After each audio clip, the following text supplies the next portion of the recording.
आखिरकार supreme court ने बहुत ही ऐतिहासिक फैसला दिया है। सुप्रीम कोर्ट ने ये साफ-साफ कह दिया है एसबीआई को कि आपने जो समय मांगा था 30 जून 2024 तक का इलेक्टोरल बॉन्ड से संबंधित डिटेल्स देने के लिए, अब वो कुछ नहीं चलेगा। आपको केवल 24 घंटे का समय मिलता है, यानी आज 11 मार्च है और आपको 12 मार्च तक हर हाल में सभी डिटेल्स आपको देनी होगी, जो 15 फरवरी का सुप्रीम कोर्ट का जिस तरह का निर्णय सामने आया था, उसी के अनुसार।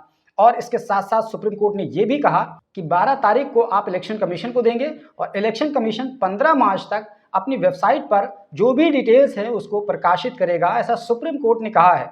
यानी यूं कह लीजिए कि प्रधानमंत्री मोदी के लिए और बीजेपी के लिए सुप्रीम कोर्ट दर्दे सर बना हुआ है और लगातार एक के बाद एक ऐसे फैसले आते जा रहे हैं जो बीजेपी के लिए, प्रधानमंत्री मोदी के लिए बिल्कुल टेंशन का सबब है। सुप्रीम कोर्ट का अगर आप फैसला देखेंगे तो सुप्रीम कोर्ट ने ये पूछा कि 15 फरवरी को जो फैसला दिया था उसमें 26 दिनों तक आपने क्या किया। खास बात यह है कि जब 15 फरवरी का जो सुप्रीम कोर्ट का फैसला आया था और कहा था कि इलेक्टोरल बॉन्ड जो कुछ भी है उसको रद्द किया जाता है, अब इसके बाद इलेक्टोरल बॉन्ड से कोई भी पार्टी चंदा नहीं ले सकती है और अगर जो भी चंदा लिया गया है अगर वो कैश नहीं हो पाया है तो उसको रद्द किया जाता है। यानी पूर्ण रूप से सुप्रीम कोर्ट ने 3 फैसले को कलअदम करार दिया था, उनमें से इलेक्टोरल बॉन्ड था, कंपनी एक्ट था, आईटी एक्ट था। तो इस तरीके से पूरी तरीके से सुप्रीम कोर्ट ने 15 फरवरी 2024 को जो फैसला दिया था और कहा था कि आइंदा 6 मार्च तक आपको हर हाल में पूरी डिटेल्स देनी होगी और 13 मार्च तक इलेक्शन कमीशन ऑफ इंडिया अपनी वेबसाइट पर जो डिटेल्स आप देंगे वो प्रकाशित करेगा। लेकिन इसको लेकर के सुप्रीम कोर्ट में एसबीआई ने अर्जी लगाई थी और कहा था कि समय कम है, हमें कम से कम 5 महीने का समय दे दीजिए, यानी 30 जून 2024 तक का समय दे दीजिए। लेकिन इसके खिलाफ सुप्रीम कोर्ट में एक अर्जी लगा दी गई और अर्जी लगाने वाले एडीआर यानी एसोसिएशन फॉर डेमोक्रेटिक रिफॉर्म्स और इसके अलावा सीपीआईएम की तरफ से अर्जी लगाई गई थी और इन दोनों ने ये कहा कि एसबीआई जानबूझ करके लोकसभा चुनाव से पहले चंदा देने वालों के नाम नहीं बताना चाहता है, क्योंकि शायद प्रेशर है ऊपर से और एसबीआई को आदेशित किया गया है कि अगर आप चंदा देने वालों के नाम बता देंगे तो फिर पूरा गड़बड़ हो जाएगा मामला। चुनाव से पहले सबको पता चल जाएगा कि अडानी अंबानी किसको किसको फायदा पहुंचाया गया है और जो देश हित का लेबल लगाया जा रहा है वो तमाम बातें। तो इसी को बुनियाद बनाते हुए एसबीआई ने कहा था कि आप हमें समय दे दीजिए, यानी आप यूं कह लीजिए दूसरे शब्दों में चुनाव के बाद का समय दे दीजिए कि हम चुनाव के बाद में आपको डिटेल्स दे देंगे। इस बीच चुनाव प्रधानमंत्री मोदी जीत जाएंगे, अगर बीजेपी जीत जाएगी तो जीत जाएगी और जीत गई सरकार तो फिर चाहे आप डिटेल्स देंगे नहीं देंगे उसका कोई महत्व नहीं बचता है। तो इसकी गंभीरता को सुप्रीम कोर्ट ने समझा और सुप्रीम कोर्ट ने बाज़ाब्ता झन्नाटेदार तमाचा मारा एसबीआई को और एसबीआई की तरफ से पेश होने वाले जो भी वकील थे, एसबीआई की तरफ से पेश होने वाले वकील थे जो सोलिसिटर जनरल हैं तुषार मेहता और सीनियर वकील हरीश साल्वे। तो ये दोनों सरकार की तरफ से एसबीआई का पक्ष रख रहे थे और वहीं जो एडीआर और सीपीआईएम की तरफ से पक्ष रख रहे थे वो सीनियर वकील कपिल सिब्बल थे, प्रशांत भूषण थे और इसके अलावा उनके कुछ असिस्टेंट भी थे। तो इस तरीके से सुप्रीम कोर्ट ने वाजे कर दिया कि आपको हर हाल में डिटेल्स देनी होगी, इसमें अब कोई हीला हवाला नहीं चलेगा, केवल 24 घंटे का समय दिया जाता है। सुप्रीम कोर्ट ने साथ साथ ये भी कह दिया, सुप्रीम कोर्ट के 5 जजों की बेंच इसकी सुनवाई कर रही थी, जिसमें डीवाई चंद्रचूड़ हैं जो उसकी अध्यक्षता कर रहे थे, उसके अलावा संजीव खन्ना थे, बी आर गवई थे, जेबी पारदीवाला थे, मनोज मिश्रा थे। ये 5 जजों की बेंच थी, इस मामले को सुनवाई कर रही थी। तो 5 जजों की इस बेंच ने यूनानिमसली फैसला दिया। खास बात यह है कि किसी का कोई डिफरेंस नहीं रहा इस पूरे फैसले में, यूनानिमसली फैसला दिया और बहुत ही कठोर फैसला दिया। सुप्रीम कोर्ट ने वाजे कर दिया कि आपने 26 दिनों में क्या कुछ किया है, यानी जो 15 फरवरी से लेकर के अब तक 11 मार्च तक जो 26 दिन गुजरे, जो आदेश आपको दिया गया था, इस बीच आपने क्या कुछ किया है।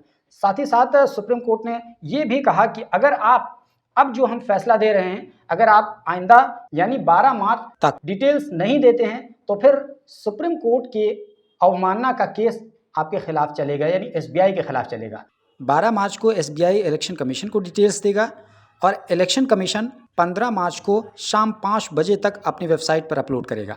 तो इतना कठोर फैसला सुप्रीम कोर्ट का आया है। अब इस पर तो आप कह सकते हैं कि बीजेपी के लिए बहुत बड़ा झटका है और प्रधानमंत्री मोदी की छवि के लिए खासतौर से बहुत बड़ा झटका है, क्योंकि प्रधानमंत्री मोदी के लिए बार बार कहा जाता है कि प्रधानमंत्री मोदी अपने कार्यकाल के दौरान इन्होंने उद्योगपतियों को बढ़ावा दिया है, क्योंकि उद्योगपतियों से चंदा मिला है, खूब भारी मोटा मोटा चंदा मिला है। तो जाहिर है कि फिर उनका एहसान चुकाना था, उसकी वजह से उन्हें पोर्ट ले लो, रेलवे ले लो, खदान ले लो, वगैरह ले लो, ये वो, मतलब ऐसे रेवड़ियों की तरह बांटते चले गए। तो जब पता चल जाएगा कि किसने पैसा दिया, तो ये भी पता चल जाएगा कि अडानी और अंबानी को जो फेवर किया गया वो क्यों किया गया।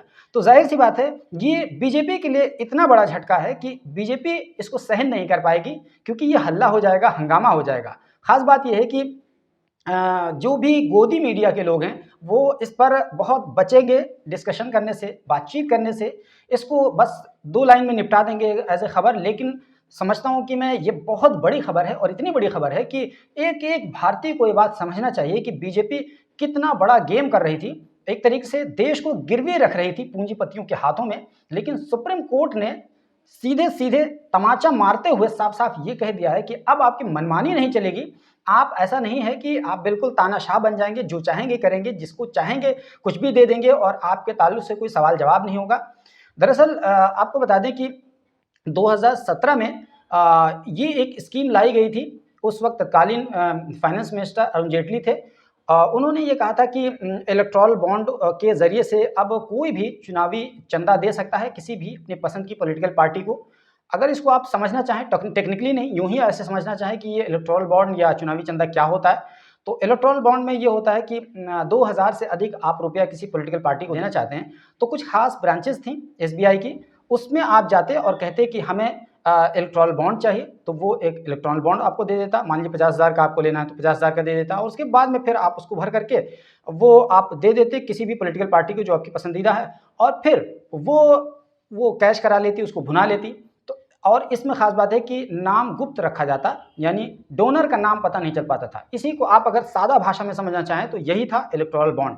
लेकिन चूँकि ये सूचना के अधिकार के खिलाफ था, यानी आम इंसान को पता होना चाहिए कि कौन चंदा दे रहा है, कहीं ऐसा तो नहीं उस चंदा देने के बदले में सरकार उनको फेवर करेगी। तो इसी वजह से ये सूचना के अधिकार के खिलाफ चला गया। बस इसी को बुनियाद बना करके अर्जी लगाई गई, और अर्जी कई लोगों ने लगाए।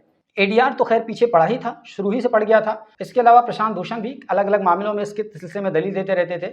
इस पर हमने एक पूरी शुरू में एक वीडियो बनाया था, जब फैसला आया था 15 फरवरी 2024 का। तब हमने एक वीडियो बनाया था, उसमें सब कुछ बताया था टेक्निकली कि क्या-क्या चीज़ें होती हैं। बहरहाल 22,217 के करीब इलेक्टोरल बॉन्ड्स थे, उसकी डिटेल्स देनी है।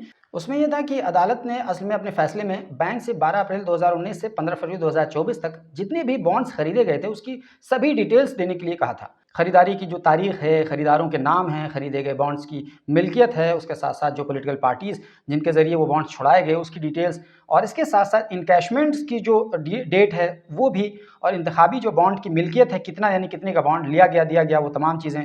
और इस फैसले में कहा था कि बैंक 6 मार्च तक इस पूरी डिटेल को जमा कराया, लेकिन बैंक ने ये कहा था कि हमें 30 जून 2024 तक का समय चाहिए। आखिरकार सुप्रीम कोर्ट का ये फैसला ऐतिहासिक फैसला है, और ये फैसला यादगार होगा बीजेपी के लिए। और आने वाले दिनों में जब नाम पता चलेगा खास तौर से कि किसने किसने चंदा दिया, कौन-कौन सी कंपनीज़ ने चंदा दिया, और ख़ास बात है कि कौन-कौन सी शेल कंपनीज़ ने चंदा दिया, यानी जो कंपनीज़ नहीं हैं एक्चुअल में, उनको एक कंपनी बना करके उनसे चंदा दिलाया गया, तब समझ में आएगा कि सरकार पूंजीपतियों के लिए काम कर रही थी या सरकार वाकई में जनहित के लिए काम कर रही थी।